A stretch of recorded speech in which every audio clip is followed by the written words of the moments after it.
Turn this up. Turn this up. Your professional development is one of the keys to your career success. When you combine your desire to grow with actionable steps, your journey to success becomes an incredible reality. Hi, I'm Paul Faronbi, aka IncrediPaul, and welcome to IncrediPaul Leadership, where we learn how to become the most incredible versions of ourselves by learning from each other. First off, if you're only listening to this episode, I want you to know that you can also watch it on YouTube. But regardless, if you're listening or watching the episode, really appreciate your support. Today, I have the honor of having Uma Abu. He is a software engineer and content creator. He currently works at Netflix as a software engineer and creates content related to software engineering on all the social media platforms. So that's just a little bit about you, but how about you introduce yourself the way you would do it? My name is Uma. I am currently a software engineer at Netflix. Prior to that, I was a software engineer at Microsoft for around 5 years. And I'm also a content creator. I make videos online about anything related to the software engineering experience. Some of it is technical, some of it is non-technical. And I'm also the co-founder of Candoor, which is a platform that basically connects people to people in their dream jobs so they could have conversations and hopefully expand their network. That's really incredible. Really, I'll focus on the software engineering side first. Okay. How did you always know you wanted to be a software engineer? Or how did that develop for you? Yeah, so I've always been interested in technical things and solving technical problems. And so it didn't manifest as software engineering initially. It actually started off as aerospace engineering. And so I went to Iowa State and started studying aerospace engineering. And around 3 years in, I realized I wasn't necessarily interested in aerospace engineering. I was just interested in solving complicated problems. And at the time, aerospace was very complicated. It still is, but you take a few aerodynamics classes, you kind of understand how things work, and there isn't a lot of magic after that, right? They're like, it's just kind of stale. It basically becomes stale after some time. And so I looked for something that wouldn't bore me, something where I could continually keep learning, something that I could get my hands dirty. And the next logical step was software. It's everywhere in so many forms, so many ways. And so I switched my major to software and, did a few internships and then ended at Microsoft. And then after that, and now I am currently at Netflix. So I didn't know that I wanted to do software, but I know I wanted to solve complicated problems, and that's exactly what software is. That makes sense. Like you were just going after what you wanted, and for that was aerospace engineering. I think it's kind of funny that you said aerospace engineering got kind of old for you, and it's literally rocket science. And people joke about this, it's not rocket science, and you're like, rocket science is not enough for me. I want something more complicated. Yeah, I think there's the way I think about it, it's kind of like in twofold, right? There's the complicated aspect of it, but the innovation in that space hadn't changed in a long time, right? And you're very kind of like limited to what you do, right? Like there are just specific bounds to say, okay, you have to work within this. But with something like software, you can write code in for so many applications in so many places, right? Like throughout my first few years doing internships as a software engineer, I never went back to the same industry in codes, right? I started at SPS Commerce writing code for like consumer applications. Then I went to Rockwell Automation writing code for like industrial drives. Then I worked on research paper with like C++. The opportunities were endless with software, and that's literally what I was looking for. So I think aerospace is complicated, but it just kind of felt like I was a little bit in a box. Yeah. So you wanted to get out of the box. So it was less of the complexity, more of the innovation and new ways of thinking. New ways of thinking, exactly. Yeah. Okay. That definitely makes sense. So as you dove into software engineering, did it kind of come pretty easy to you? Or were there any challenges you faced as you dove into it? Yeah. I think the biggest challenge I faced at the time was it's so abstract, right? You're learning how to talk to a computer in a language that the computer kind of understands, but you have to learn that language, and then that language gets compiled into even lower level language. And so it was so abstract, but I think that was the biggest challenge, but I kind of embraced it for what it was in that I just kept going, right? I just tried to get my hands in as much projects as possible, try to get as much experience building things for myself. If I ever wondered, hey, how does this mobile app work? I will go build a mobile app. Sometimes it'll take me weeks. Sometimes it'll take me months. I had a project that I worked on for like a couple of years on and off, just because it was that complicated and I was dedicated to seeing it through. And so I think that was the biggest challenge. But ultimately, I didn't see it as a challenge. I just saw it as what came with it. And it was the reason why I actually gravitated towards it. That's really good. Really, I see a lot of persistence in what you do. Just incredible leadership. So I'll tie it back to leadership. Like leadership can be difficult at times. There's a lot of persistence that you have to understand what you want to do, which was in the case like you wanted to solve complex problems. There were some in aerospace, but you realize, no, I want to do something that expands a little bit beyond that. That's really cool. So kind of pivoting over to talking about Candoor, because you talked a little bit, or am I saying there's a Candoor or Candoor? Yeah, you are saying Candoor. it right. Okay. Okay. Candoor. So I know a little bit about the organization, but and you share a little bit about it as well. But talk to me about how you even start something like that, because you're working full time, and that's in itself is takes a lot of time. And people talk about doing things outside of their full time work. You don't always do it.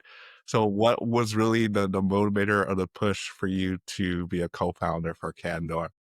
Sure, absolutely. So to talk about Canada, I have to give a little bit of backstory. So when I Yeah. switched my major from aerospace to software engineering, I was kind of starting afresh and I was kind of learning the ropes on professional development, career development, trying to figure out, okay, how do I actually start landing these internships? How do I learn how to talk to these companies? How do I learn how to present myself? And I had a mentor at the time. He was a senior and I was a think I was a sophomore or junior. After you switch, you pretty much don't know what year you were in because it's so complicated. But Yeah. um, he was giving me tips. He was saying, "All right, go talk to this professor. Try to see if you can get into this research lab. You're doing some really cool stuff that will be applicable to the industry." He was just giving me some tips like that. And eventually, I went to a NESB convention. And prior to that, I wasn't getting a lot of luck with applying to jobs online or going to like the um,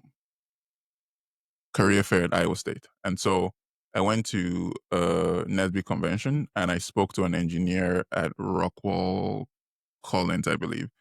Okay. I don't want to cut you off, but just so for people are listening or watching, the NESB is the National Society of Black Engineers. Yes, NESB National Society of Black Engineers. I went to a conference and I spoke to an engineer there, and he just straight up gave me some tips on my resume. First of all, he told me, good work, but this is why I am not going to move forward with you. And that was something that I had never heard before. And it was the light bulb moment for me that changed everything, right? He was like, okay, this thing on your resume, you may think it looks good, but this is what it is saying, right? Or I think you should work on this part of your resume. Or I think you should he basically just turned the whole, career fair experience, that one-on-one where you go to try to pitch yourself, into like a feedback session. And that completely changed me. It changed the way I thought about stuff because I was now able to go back and then work on the stuff that he told me. And then the following year I went and he actually gave me like I found the same person and we had a whole different conversation. But that moment where someone gave me feedback was a pivotal moment in my career because prior to that, most of the feedback that I had received weren't from people in the industry, right? They would be from people at like career services, and the feedback they give is somewhat generic, but it's not kind of like tailored. And so fast forward a couple of years, I was at Microsoft and I was working on projects. I was on my own personal projects. I was also making YouTube videos. And a friend of mine, that same mentor who told me to go talk to this research professor and stuff like that, he was like, hey, I want to start a company and I'm looking for a co-founder. Company is essentially a way for companies to give feedback to people who apply for their roles, right? So you apply for software engineer at Microsoft and don't get in. How do you get feedback on what to improve? And that's how the whole company started. Fast forward 2 years, there were a couple of students in Harvard Business School that were working on something very, very, very similar. And when we went to go pitch to get some money, one of the organizations we pitched to said, hey, you guys are doing very similar things to this company and you're both very early stage. So why don't you just form? And we eventually grouped. And yeah, that's the whole story behind Candoor. But essentially, that moment gave me feedback as to what I should change. And that was feedback that I had never heard before, right? It was candid feedback. And that's how the name um, Candoor basically formed. Wow. Candid feedback to Candoor. Yeah. Candoor, feedback that opens career doors. Candid feedback that opens career doors. Yeah. Oh, I love that. That's so cool how just one moment, seemingly one moment at the career fair, National Society of Black Engineers, you said it was Rockwell Automation. Yeah. Yeah. Yeah. And this person took the time to give you feedback because that doesn't always happen. You know, sometimes people will say, "Oh, well, I'll take your resume," and they just Exactly. like they Yeah. throw it Just say, away. I'll take your resume and you just never hear back from them, right? Like, Yeah, you just never heard back. But he said, he told me, listen, we're not moving forward with you. And this is why. I was like, oh, that's something that I'd never heard. And I believe everyone deserves that experience at least once with someone, right? Um, on the career side, rather on the professional side, there are a lot of people who want to give back and help people, but they don't know how to, or they don't have the space to. And kind of creates that environment for them to do that on their own terms, right? You go in, you create a profile, you can state things that you're willing to help with, and then people then go on there and then book calls with you for the things that you want to help with. It could be career advice, resume prep, interview preparations, so many other services. And essentially, you also put what time that you're available, and then people just book and you sit and you have a conversation. And after that, you just give them feedback as to whatever. And if you want to schedule a follow-up call, you can completely do that. You set your hours, you set your times, and yeah, that's the whole premise. We just believe that everybody deserves that one person, right? That just because at the end of the day, one conversation can change your life. And hopefully we envision that conversation happens on Candoor.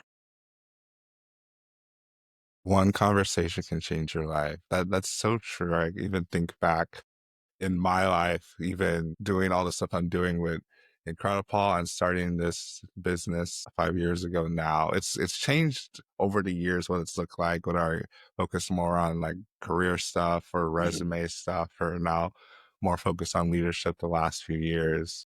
It was a conversation I had with a mentor, also at a conference, not at a NESB conference, but one that was focused on STEM as well. And he just talked about going after your greatness and just continue to push forward. And the fact that I didn't only have to do engineering technical stuff, I could do other things as well. And he modeled that because I think as we go into our careers, and you let me know if you feel this way, there's a tendency to feel like, okay, I'm studying aerospace engineering, I'm studying software engineering. That's the only thing I can do. That's the only thing I should do. If I do anything else, then like I'm not using my degree. I don't know if you feel the same.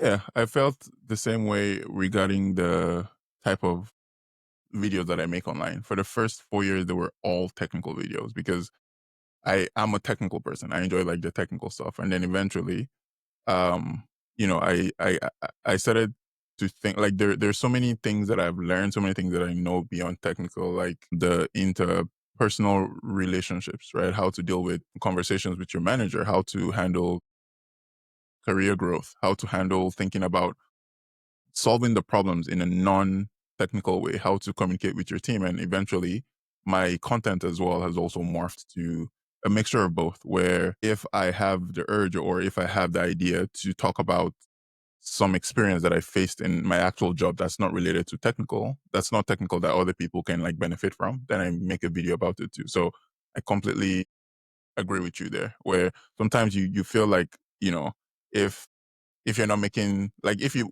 it kind of feels like you've made this thing your identity, and if you kind of like want to step away from it, then feels like you're not being yourself. But in reality, there's so many ways that things can go, right? And yeah.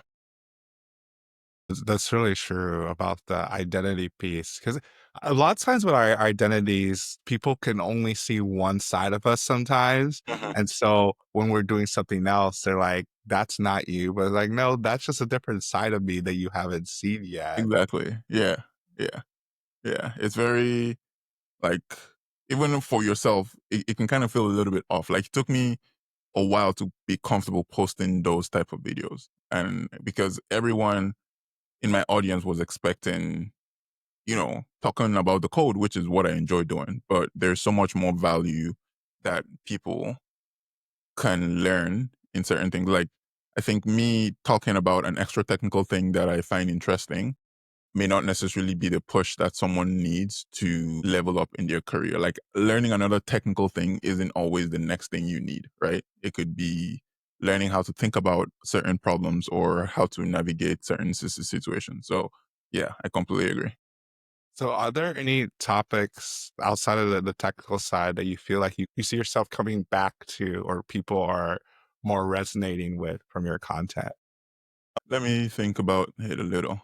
So, I started to talk about the non technical parts, which mostly align with career growth, career development, what type of projects you should try to ideally be aiming for at work, right? Difference between busy work and impactful work. What else? How to kind of navigate that career ladder, how to have conversations, those tough conversations with your manager, how to, kind of like align your goals and like try to make sure your goals are aligned with the organization's goals, because that's essentially how you navigate that space, right? And so those are the types of content that I was like, I really want to make this. And what I ended up doing was, I have a friend, a very good friend of mine. He's a neighbor as well. He literally moved in across the street from my house. That's And convenient. yeah, and what we would do is, after work we would just chat, we would just like de-stress, and we would have this conversation for hours, from maybe like 6 to like 9 p.m. We're just talking and talking, and Wow.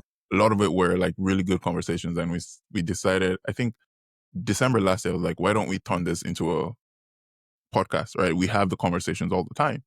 So, and we're literally talking about the stuff that I just mentioned, right? Like the non-technical parts of tech, right? Like the raw, unfiltered experiences of being a software engineer. And that's what we did. We created Beyond the Build podcast, which is where we just talk about tech. Like, we talk about the non-technical parts of tech, right? Like having imposter syndrome, to how do you use AI in your work, right? And without feeling like you actually know, like without feeling like you don't know what you're doing, right? Like, how do you balance all of that? We talk about our experiences being, but we talk about work life balance as well, right? As a software engineer and stuff like that. So I think that's the part that I basically find myself keep coming back to, because it's like I'm living a life, and the technical part is just this part. Like, it's like one section, but there's a lot more than just the technical part. Oh, I love that. And you said the name of the podcast is Beyond the Build. Yes, Beyond the Okay. Build podcast. Beyond the Yes. Build podcast. So make sure we link that in the show notes so people can check it out. Cause I think there's a lot of synergies with this show. So I think Mhm. people who like this show would probably like that one because like a lot of people I have on this show are in technical fields. So I talk a lot about leadership, personal growth. Seems like you're talking a lot about specifically in career development, imposter syndrome, having difficult conversations, which that is something that we don't talk about on the technical side. Exactly. Yeah, right. And it's stuff that we face every day. Like, I think there was a time when I was having a rough patch at work, where for like around like for about like 3 weeks to like a month, I hadn't no, it wasn't really. It was like a week to 2 weeks. I hadn't pushed any code, because the problem I was solving was so complex. And I was just having a conversation with him. I was like, "Yo, like I feel like I'm just running in circles and circles and circles." And he was like, "Oh, yeah, that totally makes sense." And he was like, "I was like, oh, expand for that." And I was like, "Well, the scale of the problem that you're solving, you can expect to see progress in a week or 2 weeks, right? Because it's so huge, right? Sometimes knowing what not to do is progress, and that takes you going down one route and understanding that this is not what to do, but in going down that route you actually learned, right? So you may not see like you may see progress as one way going in one direction, but in reality there's so many aspects to it. And that's just conversations that I'm just having with a really, really good friend, and that's the type of stuff that we talk about on the podcast. So, but it's stuff that engineers face every day, right? Especially with the nature of how complex our work is. Well, that's really good. That's a leadership lesson in itself that you're going down one route and it's not working.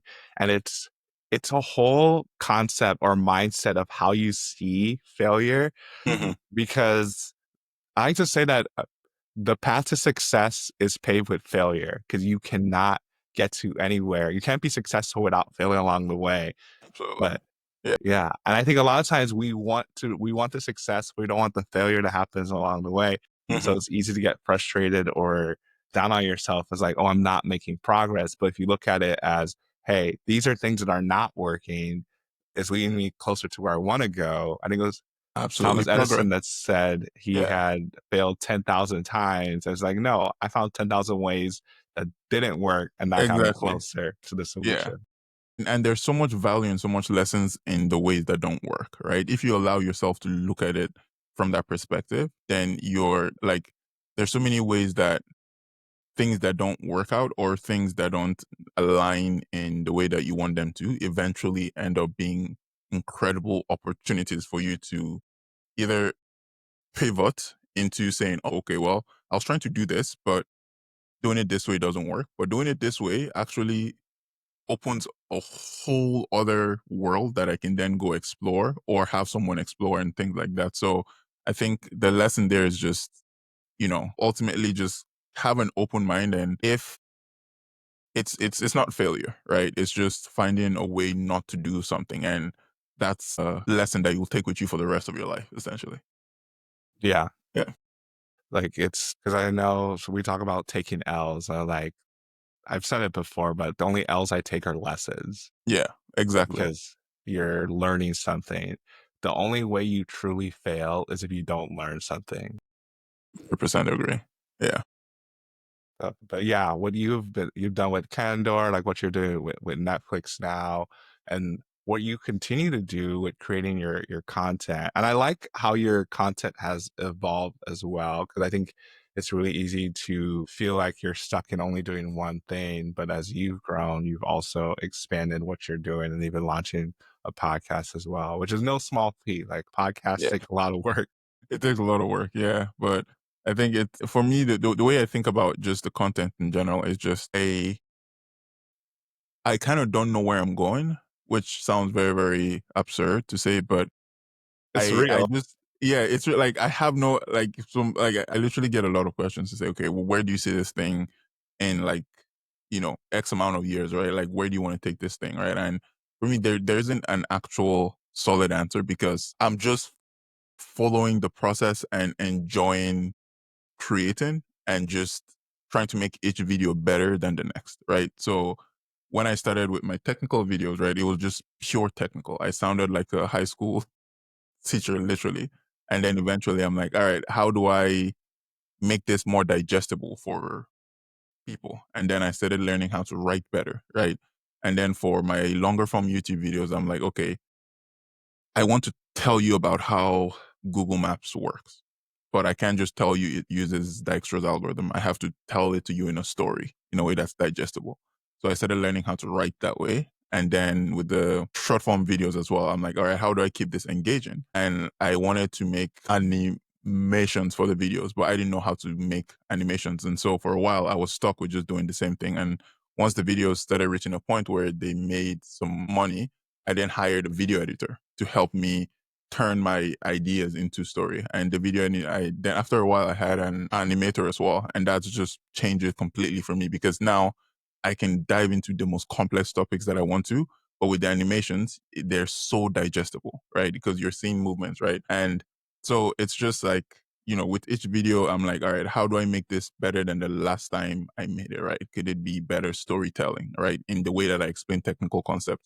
Could it be being more personable and sharing more about myself and things that I'm actually going through? Could it be better equipment, right? Could I get a better microphone that will actually make the production quality better? Could it be a better camera? Could it be better lighting? Could it be so it's just that idea of how do I just become better each time, and where it's going is I honestly don't know, to be honest, but I know I'm loving every single process of what I'm doing, and I really don't see it as work.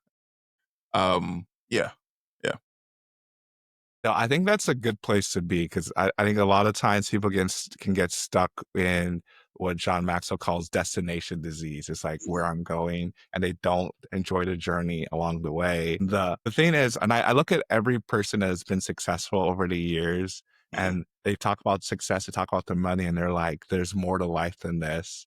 But for whatever reason, I think the tendency is we don't believe them because we haven't experienced it. It's like, okay, you're saying that because you're rich, you have everything, but it's like when I have that, I'm gonna feel like whole, all these different things. But I think there's something there, especially what you're doing, that you're actually enjoying the process, you're enjoying the journey there. So even if you don't have a set endpoint, like you're enjoying it along the way and you're literally, making an impact. And I think that matters more than being okay, I want to be the biggest YouTuber ever. I want to reach billions of people. I want to make the X amount of dollars. yeah, But then what happens when you reach that goal? Then what? exactly, right.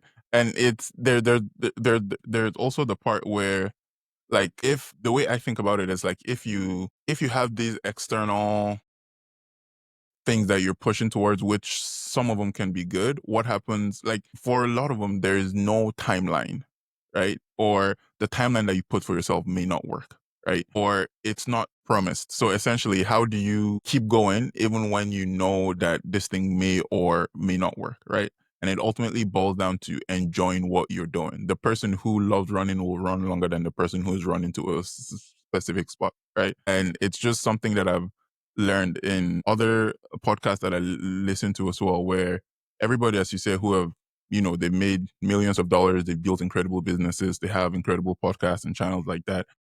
A lot of the feedback that they give themselves is they wish they enjoyed the process getting there, right? They knew they were going to get there, right?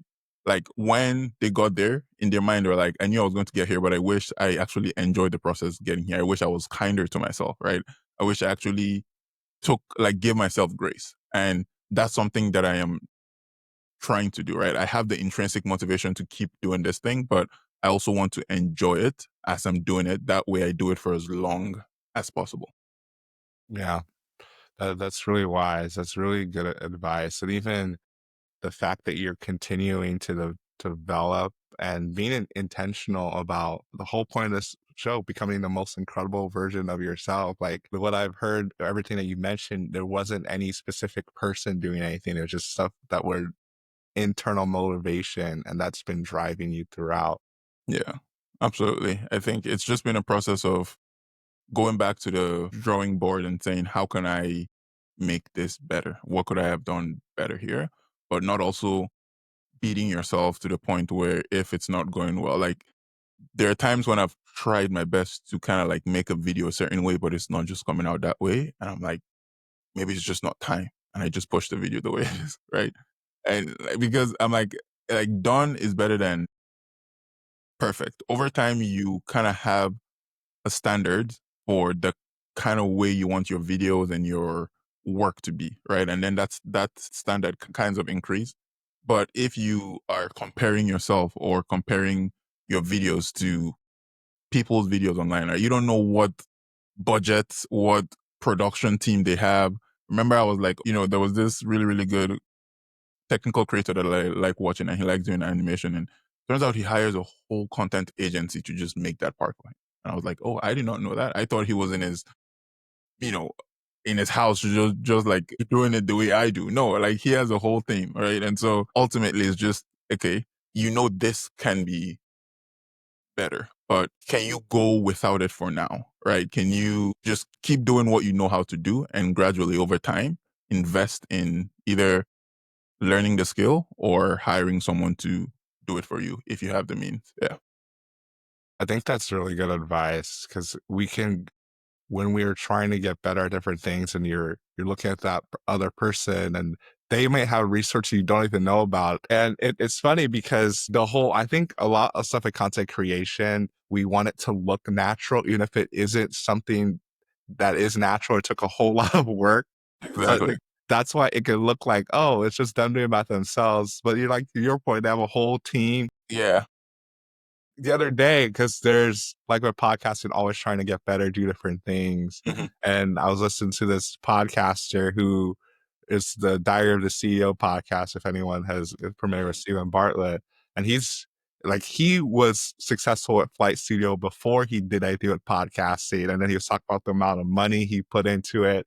And it makes sense why he was successful on all those things so quickly, because he has a team of like 25 people for his podcast, not just for his podcast. So Exactly. it's like, so it's easy to be like, oh, like he's doing all this, like all this thing. So he's like, he literally invested like I think $1 million like the first year, and then got sponsored all this stuff Yeah. because he already had the credibility, already had a business. So if you're a new podcaster and you don't happen to have owned the company before, I think give yourself some grace to not compare yourself to those people. Absolutely. I think you can look at them and kind of pick things that you want to learn or you want to kind of like apply to your own stuff, right? Could it be that the type of questions or the type of dialogues that they're having are really, really good, right? Or the way the video looks is good. Like pick one thing and you can improve on, and just improve on one thing at a time. And again, as I said, over time, the quality of your video starts to look really, really good. And I remember I used to shoot with just my phone at first. Then I was like, man, I really want the background to look a certain way. Then I invested in a DSLR. Then I was like, oh, well, the DSLR I have doesn't have a nice lens. Then I bought a lens. Like just then after the video looked good, I was like, man, my audio could be better. Then I got like one of those lapel microphones, and then now eventually I have like a whole sound system, right? So just pick one thing and try to improve it, and over time, you know, you will just become really, really good, as opposed to just comparing yourself to people. As you said, they have teams of people. Like you never see what's behind the camera, right? No, You you never see don't. what's behind the camera. And in yours, there's no one behind the camera. It's just you. You press record in your video, right? But for them, there's an audio guy, there's a dialogue guy, there's a personal assistant, there's all that stuff that's kind of like coming together to create what you see, but you don't see it. There's a lot of things that you don't see behind the scenes. And I even think about with social media in general, we just see snapshots. Like even if you watch, like people watch, if they're watching this episode on YouTube, like it's a longer interview, but this Mhm. is just like a small part of our lives that you get to see that we talk about. There's a lot of stuff that happens to people's lives that you'll never know. You never know what people are experiencing. You don't know what it took to get there unless people tell you. Mhm. A lot of successful people, just from listening to podcasts and going to different talks, is that if I told you every single thing I did to get to where I was, is like you would not want that. Like Exactly. the pain I experienced, or rejection, all these different things. And it's even stuff that they didn't realize was going to happen along the way, Yeah. but that all those things made them who they are. But then people see them as this quote overnight success, but they were working so long for. I even look at like Mr. Beast, because he's one of the biggest YouTubers. Like he put out like 400 videos before any of them went viral. And how many people would do that? I think the place where I kind of like think about this the most is musicians, right? If you ever see a musician that's just, this person is really good, their music is good, right? Like go to Spotify and look at their discography. They've been creating music for a long time, right? Long time. Like, and the way they sounded when they first started is probably different from how they sound now, right? But they've grown over time, right? And yeah, for sure. Like the question is, as I said, are you willing to run when you don't know, when there's no set destination that you're running to, right? You're doing it because you enjoy it. And as I said, like there is no specific timeline, right? There's no, hey, you start doing this thing now, by year 5 you're gonna blow up. Now, it could be year 1, it could be year 15, it could be year 20, right? Do you actually enjoy the process of what you're doing? And if you do, then you'll do it longer than someone who is just trying to do it to get to a specific place. Because when things become hard, and they will, that intrinsic motivation is what will keep you going. Intrinsic motivation keeps you going when things get hard. No, that's really good. Well, I know we talked a lot about what you do on the software engineering side with Candoor, your podcast, but is there anything else about you or what you do, or maybe some words of wisdom to engineers, people in tech, that you want to dive into? Nothing specific. I would say one thing that's also huge in for me is being active and being fit. And I think it's important for us to do because it's when you take care of yourself, everything else just kind of aligns, right? And so I try to, not I try to, I basically do some sort of physical activity every day except for Saturdays when I rest. And it doesn't have to be anything hectic, right? Some days it's running, other days it's going to the gym. And I try to just train. I'm currently training for a full marathon. Last year I ran a half, and this year I ran the same half, but in like 15 minutes less, right? So it's Wow. like the idea of just training and doing something physical and gradually seeing yourself get better over time is something that can translate to every part of life as well, right? So it could be the gym, right? It could be that, hey, I'm just going, I have no idea what I'm doing, but I'm going to follow this workout plan, and you start lifting very light weights and then you just become stronger over time, right? Or you want to run, or you want to play basketball, or you want to do some skill, just any physical activity where on the physical side, you do get better, you get stronger, you get healthier. On the mental side, you also build, that resistance and that toughness. And I think it's important to kind of do hard things because your brain is kind of like wired to adapt to your environment and adapt to the things that you're doing, right? And so if you kind of subject yourself to hard things occasionally and you kind of see something as hard and you get through it, then the next time you see something that's hard, you're like, well, I've already done something that's even harder, right? If I could do that, then I can definitely do this. And I think that's something that people should kind of strive to do as well. Because again, to be the most incredible version of yourself, you can't just stay in one place, right? There's so many aspects to it. There's the personal side, there's the professional side, there's the physical side, there's the mental side as well. And just trying to keep an all around balance, it's something that I think everyone should strive to. And I think, yeah, Yeah, that's really good. Focusing on the fitness side. And it's funny that you mentioned that, especially talk about the being the most credible is multiple aspects to it. And so I'll keep it under wraps for now, but there's other aspects to IncrediPaul that I've been thinking about that I want to introduce. Now it's just not the time yet. So I will keep people in suspense, but like four different aspects of it. And I think really when you talk about the fitness side, that's one of the things that it's the consistency over the intensity. Cause we talk about, oh yeah, like I worked out for 2 hours, 3 hours. But it's like, what'd you do today? What'd you do? What are you exactly. doing tomorrow?